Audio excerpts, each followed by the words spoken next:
ब्रह्मा विष्णु महेश अजर अमर नहीं है, इनका भी आविर्भाव अर्थात जन्म तथा तिरोभाव अर्थात मृत्यु होती है। प्रमाण के लिए देखिए देवी भागवत महापुराण। ब्रह्मा, मैं, विष्णु और शिव यह तुम्हारी प्रभाव से जन्मवान है। हम तो जन्मवान है, हमारा तो जन्म होता है और मरते हैं, नित्य नहीं है, हम अविनाशी नहीं है। फिर इंद्रादि दूसरे देवता नित्य किस प्रकार हो सकते हैं? कृपया अवश्य सुनिए जगत गुरु तत्वदर्शी संत रामपाल जी महाराज के अमृत वचन।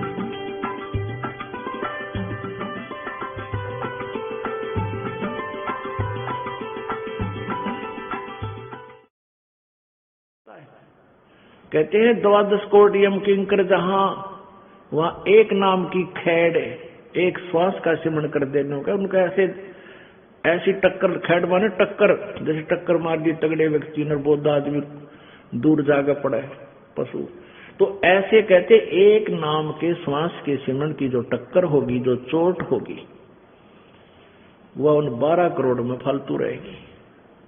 तो हमने ऐसे ही अपने जीवन को सफल बनाना है। तो परमात्मा कहते हैं ये बातें कहन सुन की ना भाई कर पाड़ने की, ये संसार समझदाना ही कहंदा श्याम दोपहरे नो, और गरीबदास ये वक्त जाता रोगे इस पैरे नो।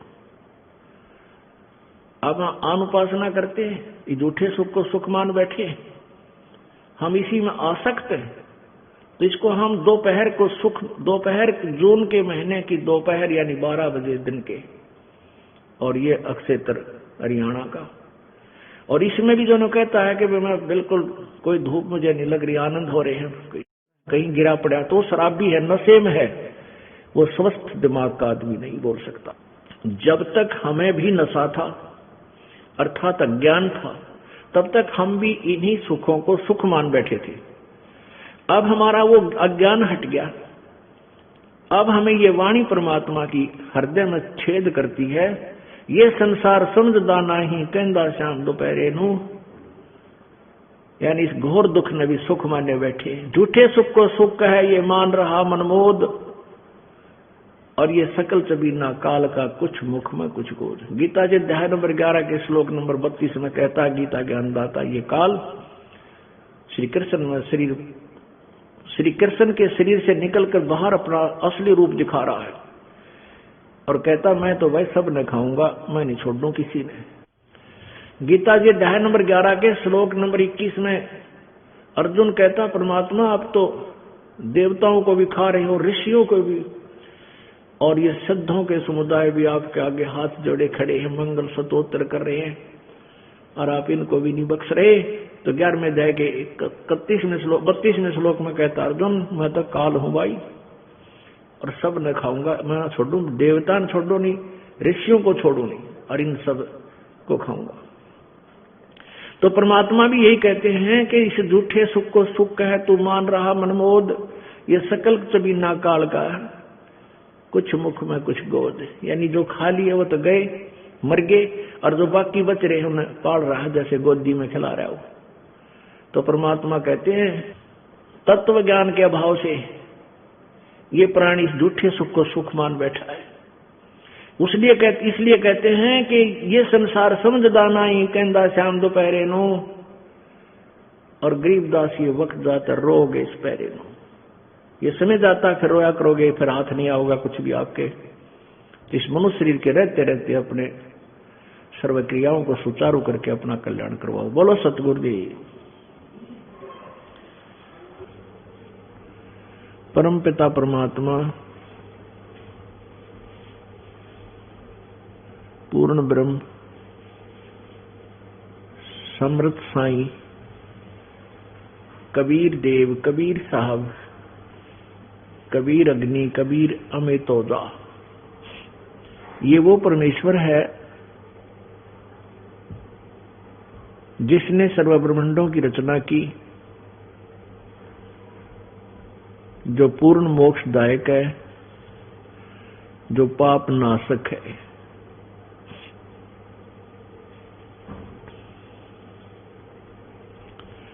ये परमात्मा, वो पूर्ण ब्रह्म अपनी महिमा बताने के लिए, यथार्थ ज्ञान देने के लिए स्वयं ही इस काल के लोक में आते हैं। और इस काल भगवान ने अर्थात काल रूपी ब्रह्म ज्योति निरंजन ने सर्व प्राणियों को मिसगाइड किया हुआ होता है। अपने नकली दूत भेजकर, अपने संदेश वाहक भेजकर, संत भेजकर, वो नकली संत बनाकर पूरे मार्ग, पूरे समाज को, मानव समाज को शास्त्र विरुद्ध साधना के ऊपर आरूढ़ किया हुआ होता है। उसमें परमेश्वर आते हैं, परमात्मा की सतिथि को पुनः स्थापित करते हैं।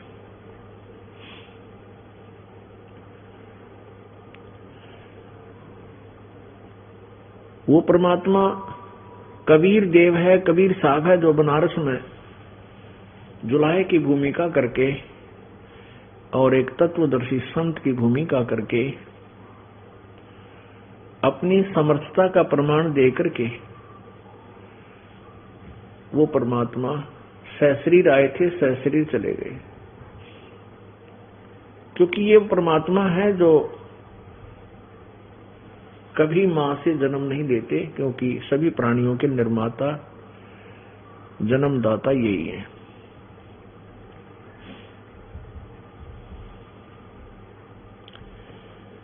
पानी से पैदा नहीं, श्वासा नहीं शरीर, अन्न आहार करता नहीं, वो है ताका नाम कबीर।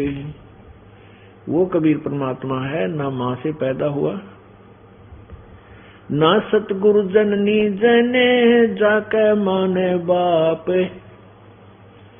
पिंड ब्रह्मंड से रहित है, नावा तीनों ताप।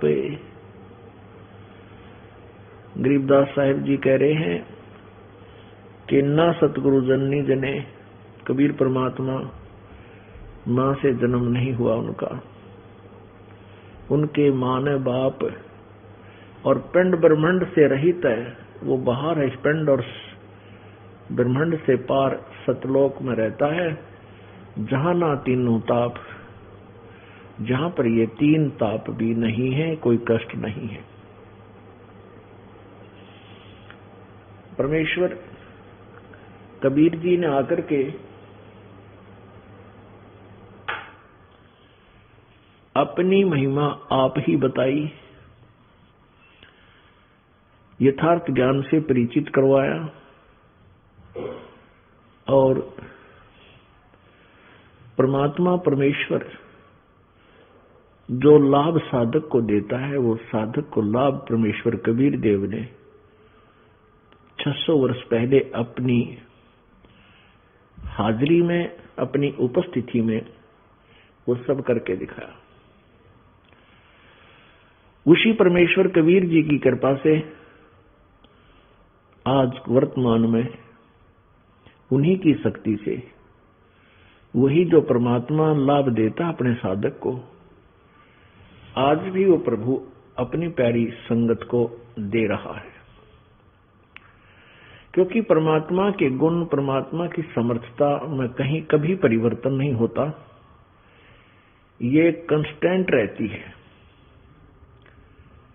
ये समांतर रहती है, ये कभी नहीं बदलती। लेकिन उस परमात्मा से लाभ लेने की विधि हमें प्राप्त न होने से हम शास्त्र विरुद्ध साधना करने लगे और शास्त्र विरुद्ध साधना करने से हम ईश्वरीय लाभ से वंचित रहे, जिस कारण से हम जो लाभ हमने परमात्मा से लेने की इच्छा की थी वो उन संतों साधकों के द्वारा बताए गए मार्ग से हमें नहीं मिला। फिर हमने वही लाभ जैसे धन प्राप्ति, ऐश्वर्य के साधन, हमने चोरी, ठगी, मिलावट, रिश्वतखोरी से चाहा। ये हमारा तरीका गलत था। अनुचित तरीका, अनुचित विधि है ये, जिस कारण से लाभ तो दूर रहा, पाप अक्सीड हो गए, पाप बढ़ गए। और उन पापों का परिणाम ये मिला है कि अब हम किसी का कोड लाग रहा है, किसी की टांग कट गई, किसी की आंख फूट गई, किसी को कैंसर है, किसी को और मानसिक परेशानियां हैं। ये हमने और ज्यादा समस्याएं उत्पन्न कर ली। हम परमात्मा सबसे पहले भगवान की पूजा करते हैं, इसलिए करते हैं कि परमात्मा के गुणों में लिखा है कि वो कष्ट निवारण करता है, दुखी प्राणी को सुखी करता है, निर्धन को धनवान बनाता है, कोढ़ी को स्वस्थ काया देता है, शरीर देता है। किसी भी प्रकार की कोई भी आपत्ति क्यों ना हो, परमात्मा उसको दूर करता है। ये उसका विधान है और सत्य है। लेकिन हमें इसका लाभ ना मिलना, ये उन मार्गदर्शकों की कमी है जो गुरु और महर्षि की पद पर विराजमान रहे और जिनको परमात्मा के विषय में कोई ज्ञान नहीं था।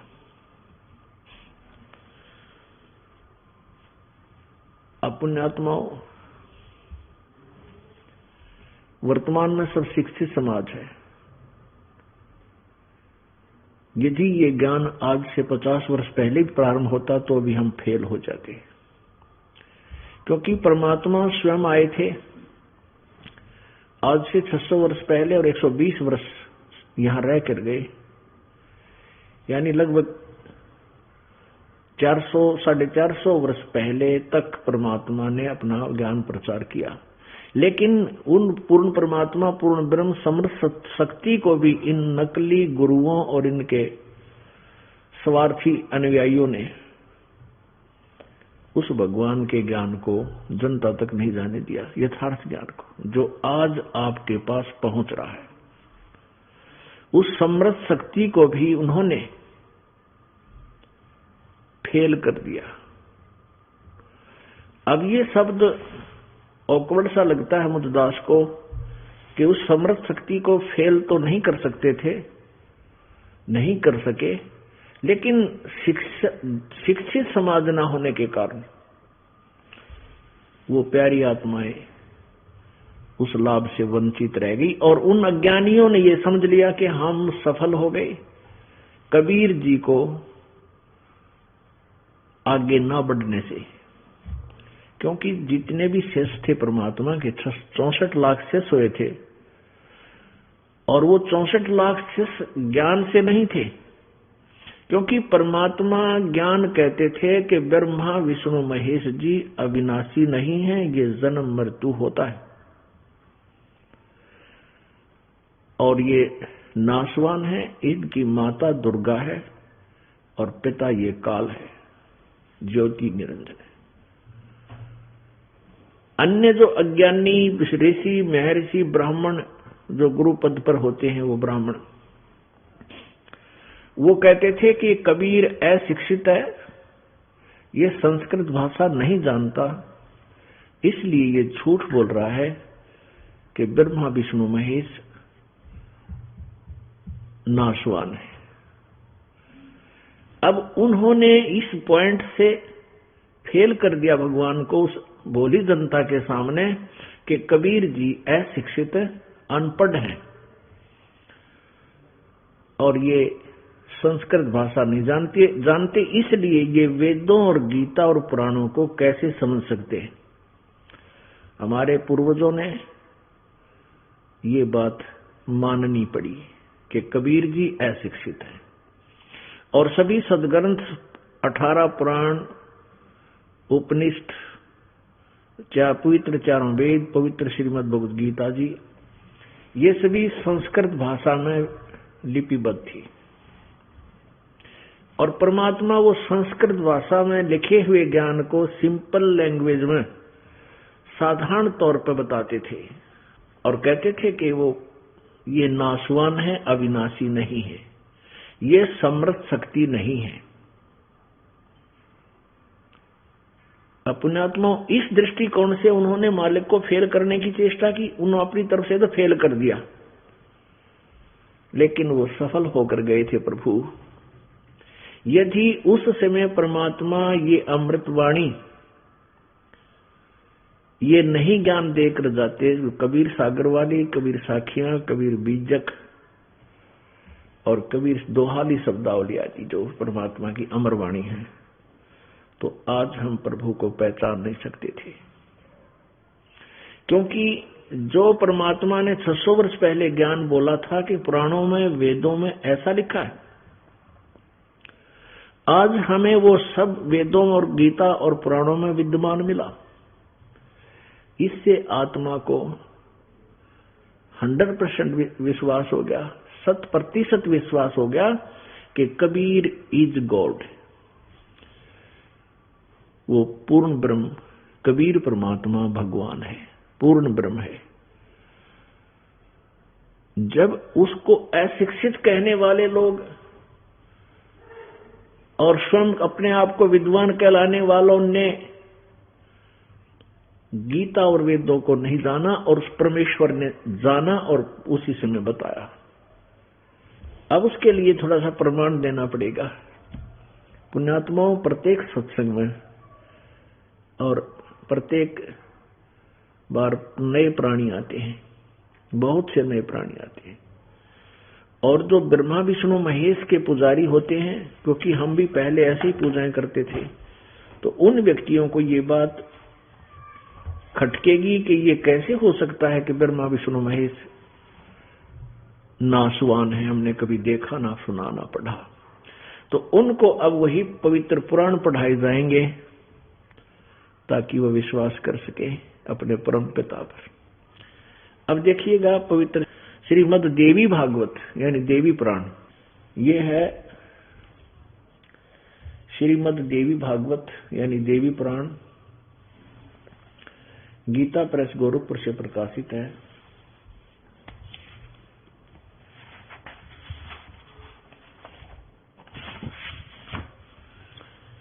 संपादक है हनुमान प्रसाद पोदार, चिमन लाल गोस्वामी। ये कहां से प्रकाशित है और मुद्रित है? प्रकाशक एवं मुद्रक हैं गीता प्रेस गोरखपुर, गोविंद भवन कार्यालय, कोलकाता का संस्थान। इसके तीसरे स्कंद में 123 पृष्ठ पे है।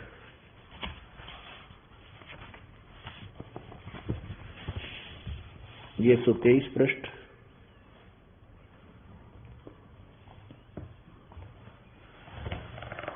तीसरा स्कंद। अब यहां भगवान विष्णु अपनी माता दुर्गा की महिमा सुना रहे हैं। तुम शुद्ध स्वरूपा हो, यह सारा संसार तुम ही से उद्भासित हो रहा है। मैं ब्रह्मा और शंकर, विष्णु जी कह रहे हैं, मैं ब्रह्मा और शंकर हम सभी तुम्हारी कृपा से विद्यमान हैं। हमारा आविर्भाव माने जन्म और तिरोभाव माने मृत्यु हुआ करता है। हमारा तो जन्म और मृत्यु होता है, हम अविनाशी नहीं हैं। केवल तुम ही नित्य हो, जगत जननी हो, प्रकृति और सनातनी देवी हो। भगवान शंकर बोले, यदि महाभाग विष्णु तुम्ही से प्रकट हुए हैं, तो उनके बाद उत्पन्न होने वाले ब्रह्मा भी तुम्हारे ही बालक हुए। फिर मैं तमोगुणी लीला करने वाला शंकर क्या तुम्हारी संतान नहीं हुआ? अर्थात मुझे भी उत्पन्न करने वाली तुम ही हो। शिवे, संपूर्ण संसार की सृष्टि करने में तुम बड़ी चतुर हो। नीचे लिखा, इस संसार की सृष्टि, स्थिति और संहार में तुम्हारे गुण सदा समर्थ हैं। उन्हीं तीनों गुणों से उत्पन्न हम ब्रह्मा, विष्णु एवं शंकर नियमानुसार कार्य में तत्पर रहते। अब परमात्मा कबीर जी 600 वर्ष पहले यही ज्ञान बताया करते थे, ब्रह्मा विष्णु महेश अविनाशी नहीं है, ये समर्थ शक्ति नहीं है, इनका जन्म मृत्यु होता है, ये नाशवान है। अब श्रीमद् देवी भागवत ने यानी देवी पुराण ने ये स्पष्ट कर दिया कि ब्रह्मा विष्णु महेश नाशवान है, दुर्गा इनकी माता है, ब्रह्मा विष्णु महेश की माता है, और रजगुण ब्रह्मा है, सतगुण विष्णु, तमगुण शिव जी।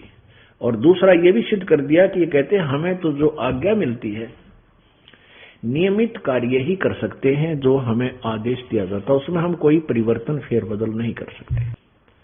जैसा करोगे वैसा ही कर्म फल वो आपको देते रहेंगे। तो पुण्य आत्माओं,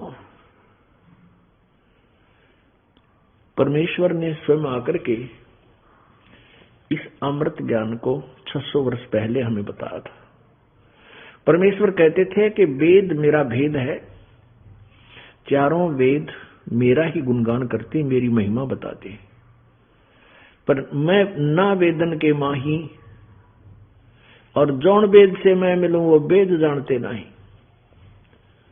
परमेश्वर कहा करते थे कि चारों वेद मेरी ही महिमा बता रहे हैं, लेकिन वेदों में वर्णित विधि से मेरी प्राप्ति नहीं हो सकती, क्योंकि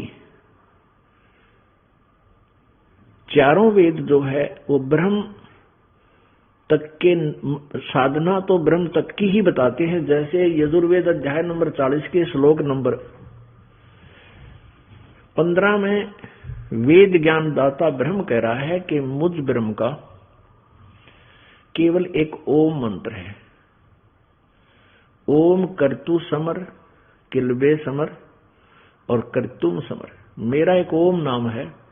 ओम नाम का जाप काम करते करते सुमन करो, विशेष कसक के साथ यानी पूरी श्रद्धा के साथ, और मनुष्य जीवन का प्रथम कर्तव्य मान के ओम नाम का जाप करो। उससे क्या होगा कि जब तुम शरीर छोड़कर जाओगे, वायु अनिलम भस्मांतम शरीरम, आप जब शरीर छोड़कर जाओगे तो अंत में जो तुम्हारा शरीर नष्ट हो जाएगा, उसके बाद आप मुझे मेरे वाली जो लाभ है उसको प्राप्त करोगे। ऐसे गीता जी अध्याय नंबर 8 के श्लोक नंबर 13 में गीता ज्ञानदाता ब्रह्म श्री कृष्ण जी में प्रवेश करके बोलता है वो काल, वो कह रहा है कि मुझ ब्रह्म का केवल एक ओम मंत्र है, ओम इति एक अक्षरम ब्रह्म व्यवहारन मां मनुष्मरण, और ये प्रयाति तजन देहम से याति परमाम गतिम, जो आखिरी श्वास तक इसका सेवन करता रहेगा तो मेरे वाली गति को प्राप्त होगा, मेरे से मिलने वाला लाभ उसको प्राप्त होगा। फिर यजुर्वेद अध्याय नंबर 40 के श्लोक नंबर 17 में, यानी अंतिम अध्याय है यजुर्वेद का, पवित्र यजुर्वेद का अंतिम अध्याय 40 है और अंतिम मंत्र है 17। उस 17 मंत्र में दो भगवान भिन्न भिन्न बताए कि वो परमात्मा जो सत्य साधना से प्राप्त होगा वो कौन बताएगा। यजुर्वेद अध्याय नंबर 40 के श्लोक नंबर 12, 10, 11, 12 और 13 में स्पष्ट किया है कि जो ज्ञान बताया जा रहा है ये कंप्लीट नहीं है। उस परमेश्वर को कोई उत्पन्न होने वाला, कोई उत्पन्न न होने वाला, कोई असाकार, कोई निराकार बताता है, लेकिन इस यथार्थ ज्ञान को तत्वदर्शी संतों के पास जाकर सुनो। इससे सिद्ध हुआ कि वेद ज्ञान इनकम्प्लीट है, कंप्लीट नहीं है लेकिन रॉन्ग नहीं है, कंप्लीट नहीं है, पूर्ण नहीं है लेकिन गलत नहीं हो सकता, नहीं कह सकते। तो उसमें यह बताया कि उस परमात्मा, वो परमात्मा प्रोक्ष है, वो गुप्त है ऊपर, और मैं ब्रह्म जो है मेरा ओम नाम है, मैं भी ऊपर आकाश में स्वर्ग में रहता हूं। अब पुण्यात्माओं, उस परमात्मा के बारे में जो अन्य भगवान है, जो पूर्ण ब्रह्म है, सत्य पुरुष कबीर जी, उसकी भक्ति साधना वेदों में नहीं है, न ही पवित्र गीता जी में है। गीता जी अध्याय नंबर 4 के श्लोक नंबर 34 में कहा है कि उस तत्व ज्ञान को समझ, जिसके विषय में गीता जी अध्याय नंबर 4 के श्लोक नंबर 32 में कहा है कि बहुत प्रकार के धार्मिक अनुष्ठानों की जानकारी सच्चिदानंद घन की वाणी में विस्तार से कही गई है, यानी पूर्ण परमात्मा की वाणी में, उसने उनके मुख से बोले गए अमृत वचनों में, यानी कबीर वाणी में बहुत विस्तार से कही गई है। कौन सी साधना ठीक है, कौन सी गलत है, ये भी उसमें वर्णन दिया गया है, यानी 5वें वेद में। उस ज्ञान को तो उस तत्वदर्शी संतों के पास जाकर समझ, 4थे अध्याय के 34वें श्लोक। उनको दंडवत प्रणाम करने से, कपट छोड़कर उनकी आज्ञा का पालन कर, प्रसन्न करने से वो तत्वदर्शी संत आपको परमेश्वर के बारे में जानकारी देंगे। परमात्म तत्व को, परमात्म तत्व माने परमेश्वर के बारे में।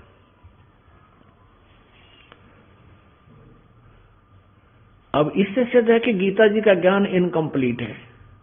गीता ज्ञानदाता कहता मैं नहीं जानता कंप्लीटली, मैं अपने विषय में बता रहा हूं कि मेरा ओम नाम है, 8वें अध्याय के 13वें श्लोक में।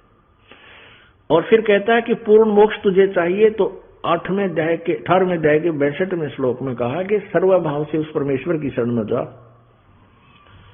उसकी कृपा से ही तू परम शांति और शाश्वत स्थान यानी सत्यलोक, शाश्वतम स्थानम, सनातन परम धाम यानी सत्यलोक को प्राप्त होगा।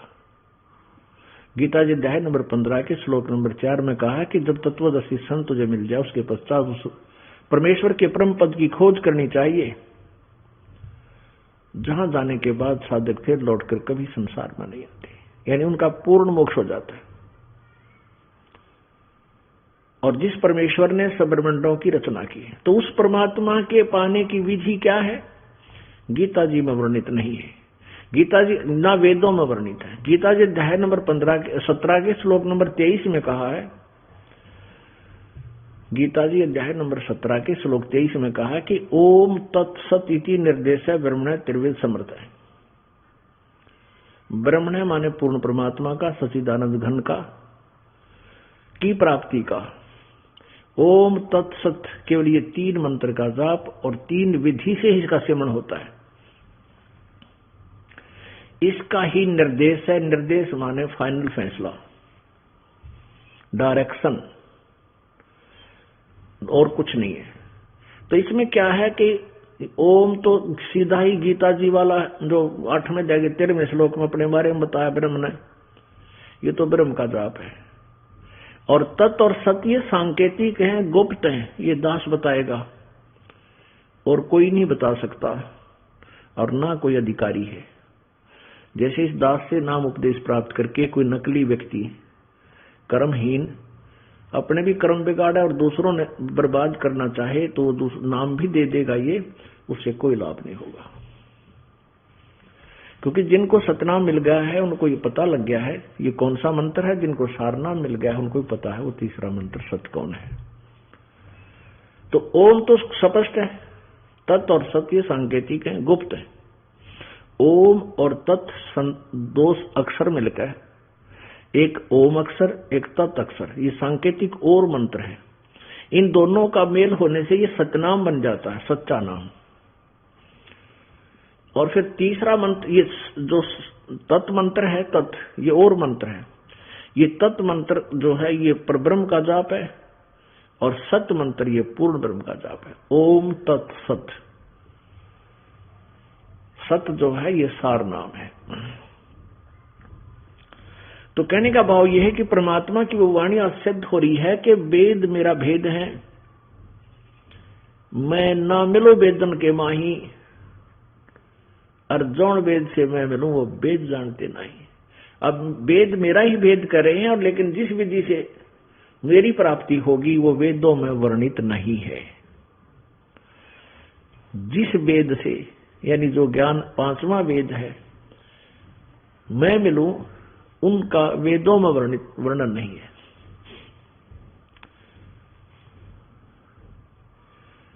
पुण्यात्माओं, अभी तक परमात्मा को निराकार बताते रहे। जितने भी ऋषि महर्षि या सतलोक की महिमा सुनाने वाले सतलोक में परमात्मा को निराकार बताते थे कि वहां प्रकाश ही प्रकाश है, चेतन ही चेतन है, और आत्मा जाकर के सत्य पुरुष में ऐसे मिल जाती है जैसे समुद्र में बूंद मिल जाती है, जैसे समुद्र में बूंद मिल जाती है। ये उनकी फाइनल थ्योरी थी। जबकि अब पता चला परमात्मा के ज्ञान से कि परमात्मा सहशरीर है, सत्यलोक में रहता है, वहां से चलकर गति करके आता है, अपने तत्व ज्ञान को, अपनी प्यारी आत्माओं को, जो अच्छी आत्माएं हैं, उनसे मिलता है पहले आकर के, और उनको अपना गवाह बनाता है।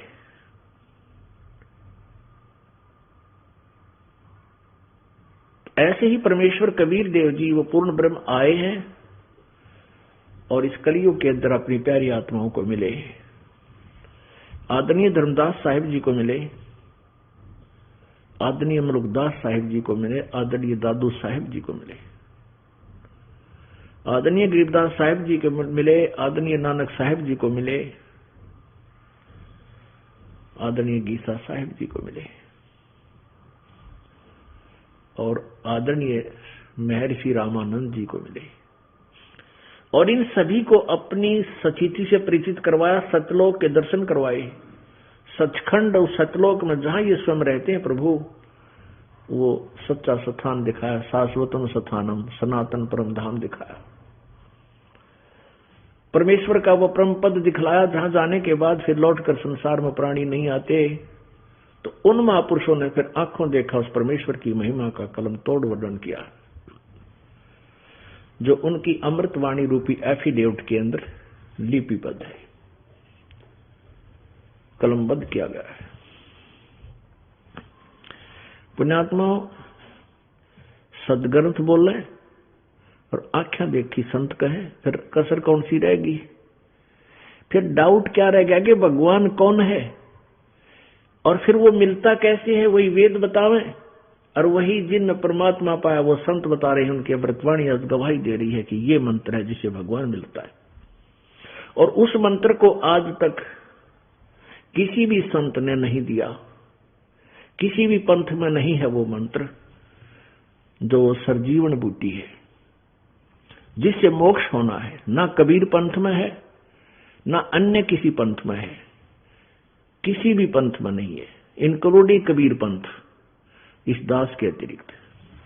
तो ये इससे सिद्ध है कि वो मोक्ष मार्ग नहीं है उन संतों के पास, वो आपके अनमोल जीवन को बर्बाद कर रहे हैं, नष्ट कर रहे हैं। अपने आत्माओं, यही बात कड़वी लगती है इस दास की कि पृथ्वी पर किसी के पास भी मोक्ष मार्ग नहीं है इस दास के अतिरिक्त। और ये प्रथम बार कोई भी सुनता है, स्वाभाविक बात है, क्योंकि वो भोली आत्मा ये सोचा है कि ये संत यानी ये रामपाल अपनी आप महिमा बनाता है, ये झूठा है। ये तो उस बालक की सोच हो सकती है, लेकिन ये सच्चाई है, 100% सच्चाई है कि इस दास के अतिरिक्त पृथ्वी पर किसी के पास ये मोक्ष मार्ग नहीं है, और न ही किसी को अधिकार है ये मंत्र जाप देने का, ना ही होगा। परमात्मा ने इस बीचली पीढ़ी के लिए कबीर जी ने इंतजार किया, और पहले ही अपनी भविष्यवाणी में लिखा हुआ है कि धर्मदास जी से कहा था, धर्मदास जी तो लाख दुहाई, और ये सार नाम कहीं बार ना जाए। सार नाम बार जो पढ़ी, ये बिचली पीढ़ी हंस नहीं तरही। पुण्यात्माओं, पहली पीढ़ी वो थी जब परमात्मा आए थे कलयुग के फर्स्ट में, प्रारंभ में। उस समय सभी अशिक्षित थे, केवल एक वर्ग को, ब्राह्मण जिनको कहते थे, वो ही शिक्षा का अधिकार रखते थे, विशेषकर संस्कृत भाषा को पढ़ने का, और किसी को अधिकार नहीं था। तो उसमें परमात्मा पहली पीढ़ी में आए थे। उसने स्पष्ट लिखा कबीर सागर में कि प्रथम चरण में मैं मगर से सशरीर जाऊंगा, पहले बोल दिया था मालिक ने। वो प्रथम चरण है और अब ये लास्ट की पीढ़ी कृतघ्नी हो जाएंगी। कलयुग के लास्ट के प्राणी बिल्कुल कर्महीन, कृतघ्नी, मांसाहारी, शराब कवाबी होंगे और कोई भी भक्ति के निकट नहीं रहेगा। ये बीच की पीढ़ी है। अब करीम है या 20वीं सदी जो प्रारंभ हुई है, उसके मध्य के बाद ऐसे अन्य बहुत से भविष्य वक्ताओं ने भी इसके विषय में जानकारी दी है कि एक हिंदुस्तान में एक संत 20वीं सदी के मध्य के बाद उसका 20वीं सदी का जो मध्य है, उसके बाद बिचली पीढ़ी प्रारंभ होगी और हिंदुस्तान में एक संत, हिंदू संत होगा जो पूरे विश्व को तत्व ज्ञान से परिचित कराएगा। और 2006 के अंदर वो अचानक प्रकट होगा, सर्वविदित होगा। उस समय उनकी आयु 50 और 60 के बीच होगी। बहुत सी ऐसी प्रमाण लिखे हैं, नॉस्ट्रेडम्स जी ने भी लिखे हैं और भी कई भविष्य वक्ताओं ने लिखे हैं। इस दास का जन्म सन 1951 यानी 20वीं सदी के उत्तरार्ध में हुआ। उसके बाद हिंदुस्तान में शिक्षा प्रारंभ हुई। उससे पहले शिक्षा नहीं थी। इक्का दुक्का व्यक्ति वैसे ही कोई पढ़ता था, कोई उर्दू पढ़ता था, कोई फारसी में लगा रहता था, एक आधा कोई अंग्रेजी भी पढ़ लेता था, तो ज्यादा शिक्षित समाज होता था। उसके बाद आप देखो शिक्षा की कितनी बाढ़ आई है। अब बालक से लेकर बूढ़े तक सबको अक्षर ज्ञान है। भले ही वो स्पीड तो नहीं पढ़ सकता, पर पढ़ अवश्य सकता है, समझ सकता है लिखे हुए को। तो परमेश्वर ने कहा था यदि ये सारनाम जो यथार्थ भक्ति मार्ग है ये अन्य के हाथ लग गया धर्मदास, ये नकली संत काल के दूत इन्हीं मंत्रों को आगे देंगे, उपदेश के लिए देने लग जाएंगे, लेकिन उनके द्वारा दिए गए नामों से लाभ नहीं हो सकता क्योंकि वो अधिकारी नहीं होंगे। इसलिए जनता इन उपदेशों को जाप करके भी फेल हो जाएगी, यानी नास्तिक बन जाएगी। इसलिए इस मूल ज्ञान को, तत्व ज्ञान को भी और इस सार नाम को भी छुपा के रखना है। जब तक बिचली पीढ़ी आएगी तब तक इसको गुप्त रखना, बताना नहीं किसी को, तो लाख दुहाई। ओए होए। तो पुण्यात्माओं, ये मंत्र इस दास के लिए परमात्मा ने रखा था और अब ये आपको प्रदान किया जाएगा। जो पुण्यात्मा विश्वास करेंगे बेड़ा पार होगा, सत्यलोक जाओगे, नो डाउट। परमात्मा प्राप्ति कोई कठिन नहीं, बहुत आसान तरीका और बहुत ही कारगर तरीका है। क्योंकि एक मंत्र श्वास का जो सिमरन आपको दिया जाएगा, एक सांस का सिमरन भी आपका इतना कीमती है। कहते सतनाम पालड़े रंग होरी हो और 14 लोक चढ़ावे राम रंग होरी हो, 3 लोक पासे अंग धरे रंग होरी हो, तो ना तुले तुलाया राम रंग होरी हो। ओए होए। होरी माने खुशी। जैसे होली मनाते हैं, खुशी मनाते हैं, होली की कहते हैं हमारी होली तो ये है। एक सतनाम की सुमरन, 2 अक्षर का ही सतनाम, एक ओम मंत्र है, इसमें एक और तत्व मंत्र गुप्त है। इन दोनों का सिमरन श्वास उस श्वास से होता है और एक सिमरन श्वास का एक भी अपने कारगर ढंग से विधिवत मर्यादा में रहते हुए किया गया, उसकी कितनी कीमत है कि 3 लोक पासंग धरे। एक जैसे तराजू के तखड़ी के एक पलड़े में श्वास का एक सिमरन रख दे, एक उसकी कीमत, और दूसरे पलड़े में 14 लोक, ये ब्रह्मा का लोक, विष्णु का लोक और सारा लोक इसका महादर दे। और ये 3 लोक और हैं इनते न्यारे, पृथ्वी लोक, पाताल लोक और स्वर्ग लोक। इनको तो पासंग रख दे। अब पासंग क्यों हुआ करती? ये पुराने व्यक्ति भगत तो जानते होंगे, बहन बेटियां भाई बुजुर्ग, कि पहले ये देसी तकड़ी हुआ करती, हाथ से पकड़ा करते, उनका बीच में एक डंडे का लट बांध लिया करते, धागा सा मोटा जो रस्सा, और दोनों तरफ पलड़े लटकाया करते थे। तो उनमें अनबैलेंस्ड होते थे वो, कई बार उसमें त्रुटि होती थी। उसको बैलेंस करने के लिए, उनको सुचारू करने के लिए जो सामान तोला करते थे, जैसे कोई गुड़ तोला है या गेहूं तोलता है, सौदा करने गया है व्यापारी सौदागर, तो वो क्या करता था कि उस बैलेंस करने के लिए उस तराजू को उसी सौदे में थे, जैसे 20 बोरी 20 क्विंटल गेहूं खरीदने हैं और इस तराजू से तोला करते। उस तराजू में डिफेक्ट होने के कारण उस तराजू में गेहूं उठाकर 1 मुट्ठी 2 मुट्ठी यानी पाइया 10 ग्राम 100 ग्राम दूसरी तरफ रख देते थे, उसको बैलेंस बनाने के लिए। वो सौदे में नहीं आते थे। वो गेहूं जो पासिंग रख दिए उसको पासिंग बोला करते, जो पासिंग रख दिए वो गेहूं सौदे में नहीं थे। सौदा तो और अलग से जो उस फिर वो शुद्ध हुई तराजू से, तखड़ी से जो तोला जाता था वो था सौदा था।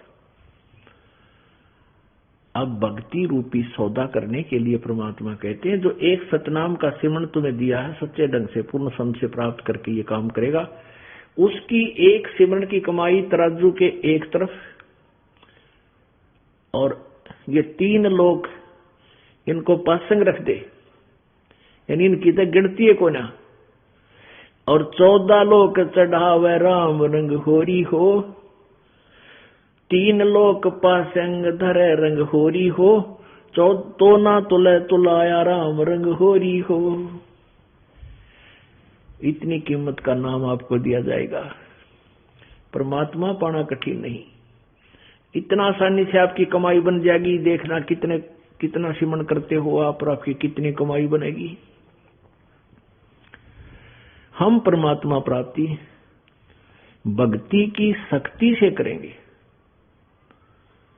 भक्ति की जो कमाई है इससे प्रभु प्राप्ति होगी, सतलोक प्राप्ति होगी। और ये कमाई कैसे बनेगी? ओम नाम का जो मंत्र है, इस ओम नाम के मंत्र का जाप हम ब्रह्म को देंगे, ज्योति निरंजन को छोड़ देंगे, इसकी कमाई हम इसको दे देंगे। क्योंकि गीता जी अध्याय नंबर 18 के श्लोक नंबर 62 में कहा कि अर्जुन यदि तुमने पूर्ण मोक्ष चाहिए तो उस परमेश्वर की शरण में जा, जिसकी कृपा से तू परम शांति और सतलोक प्राप्त करेगा, सनातन परम धाम को जाएगा। उसके लिए 18वें अध्याय के 66वें श्लोक में कहा है कि सर्वधर्मान प्रीतज माम, गीता जी में सर्वधर्मान प्रीतज माम एकम शरणम व्रज अहम तवा सर्व पापे मोक्षामि मासुच। अब यहां गीता अनुवादकर्ताओं ने अज्ञानतावश वर्ज का अर्थ आना कर दिया, जबकि वर्ज का अर्थ जाना होता है।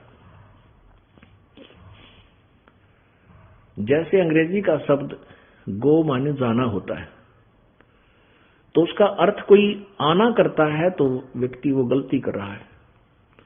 गो का अर्थ कम नहीं हो सकता।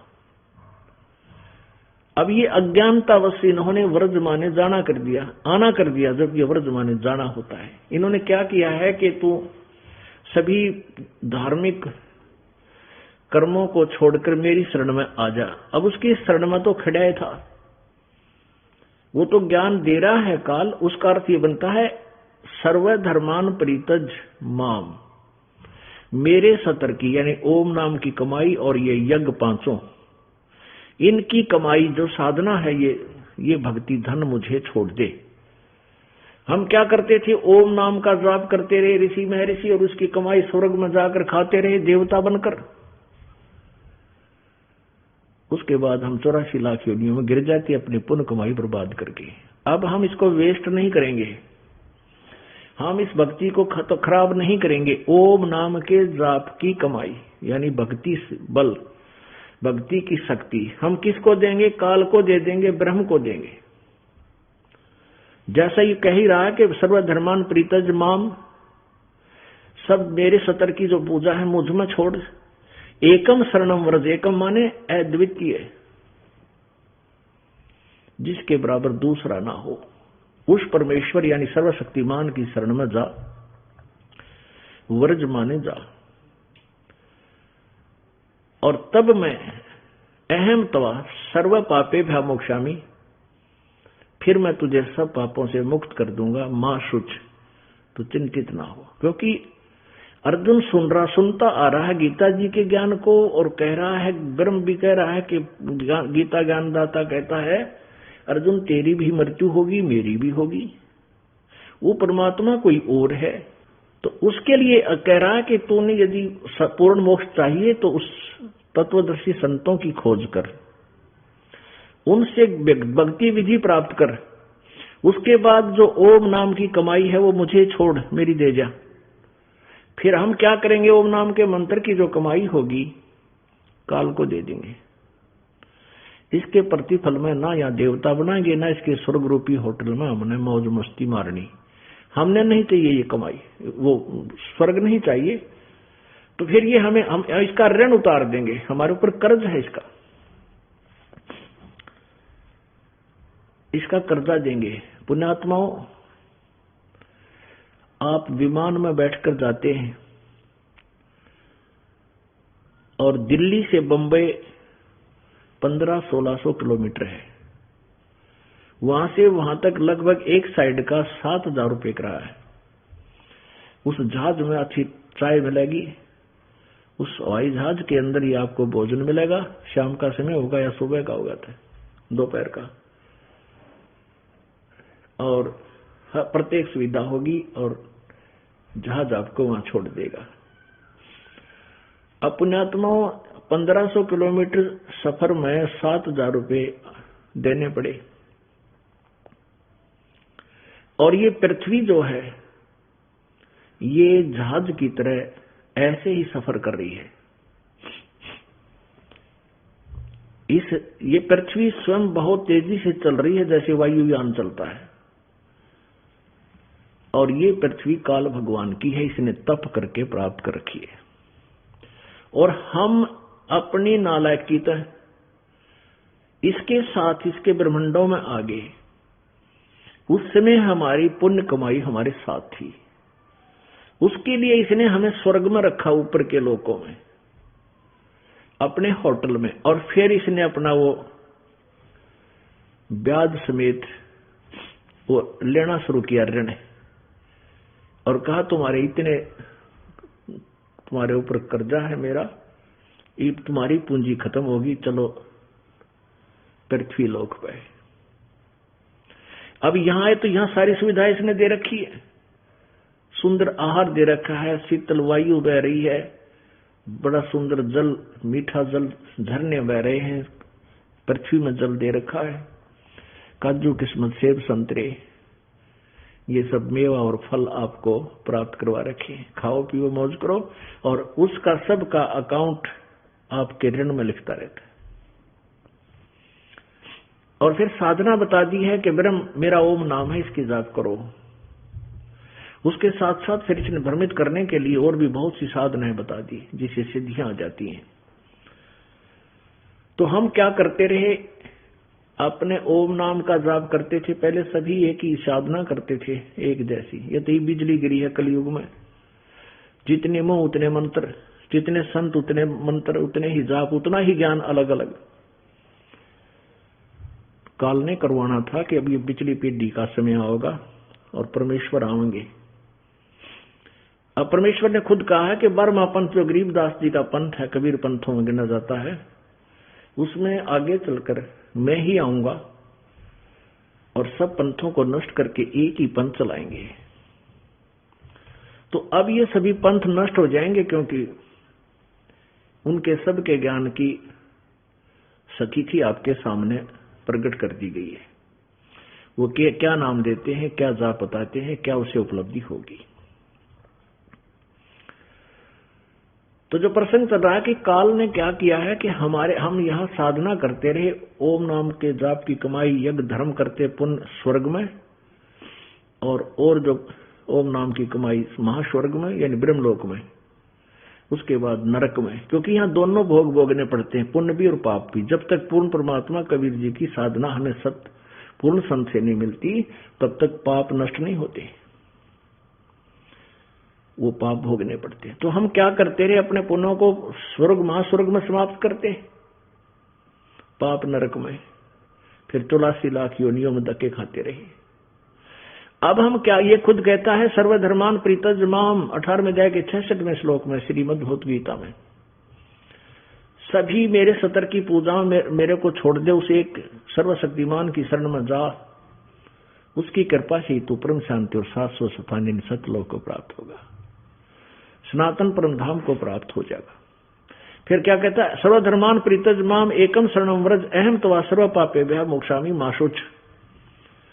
क्योंकि 18वें अध्याय के 62 और 66 श्लोक का एक दूसरे से लिंक है, क्योंकि उसने बताया कि उस परमेश्वर की शरण में जा, और उसकी शरण में जाना है तो मेरे सतर की सारी पूजा मुझे छोड़ जा।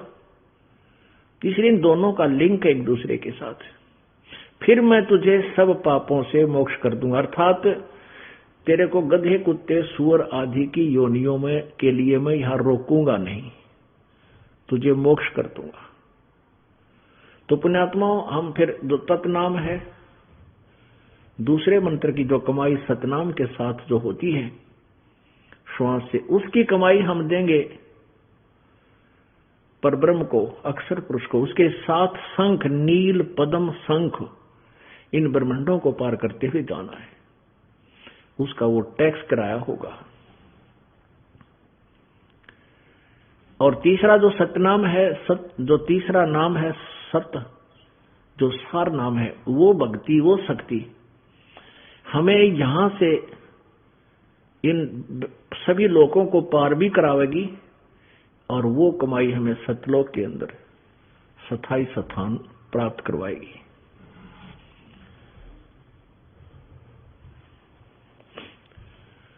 पुण्यात्माओं, जब तक हम सत भक्ति से परिचित नहीं होंगे,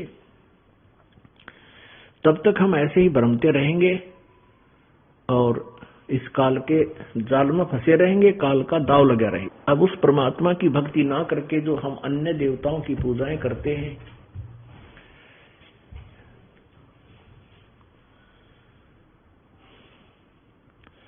वो साधना हमारी शास्त्र विरुद्ध है, और उन्हीं साधनाओं के करने से मानव का सत्र गिर गया। गीता जी अध्याय नंबर 7 के श्लोक नंबर 12 से लेकर 15 में और 20 से लेकर 23 तक अन्य देवताओं रजगुण ब्रह्मा, सतगुण विष्णु, तमगुण शिव जी की जो पूजाएं की जाती है वो व्यर्थ बताई है। पुण्यात्माओं, हम गीता जी को पढ़ा करते थे और गीता जी हमारे लिए शिरोधार्य थी, और ये मानते थे कि गीता जी में जो ज्ञान दिया वो बिल्कुल 100% यानी 100% सत्य है। लेकिन हमें ये नहीं मालूम था कि गीता जी में हमें बता क्या रही है, क्योंकि जिन्होंने इन गीता जी का अनुवाद किया वो भी समझ नहीं सके, अनुवाद अवश्य कर दिया उनका। अब एक बात याद रखने की है कि गीता जी का ज्ञान श्री कृष्ण जी में प्रवेश करके ब्रह्म ने बोला, ज्योति निरंजन ने बोला, काल ने बोला। जो गीता जी अध्याय नंबर 11 के श्लोक 32 में कहता है कि मैं काल हूं और सबको खाने के लिए अब प्रवृत्त हुआ हूं। ये कौन है? ये ब्रह्मा विष्णु महेश का पिता है, और दुर्गा ब्रह्मा विष्णु महेश की माता है। अभी आपको सिद्ध किया था श्रीमद् देवी भागवत में, यानी देवी पुराण में। अब रजगुण ब्रह्मा है, सतगुण विष्णु है, तमगुण शिव जी। और ये ब्रह्मा विष्णु महेश से भिन्न है, इनसे अलग है, इनका पिता है, ये सिद्ध करने के लिए आपको एक प्रमाण देते हैं श्रीमद् देवी भागवत संस्कृत वाली।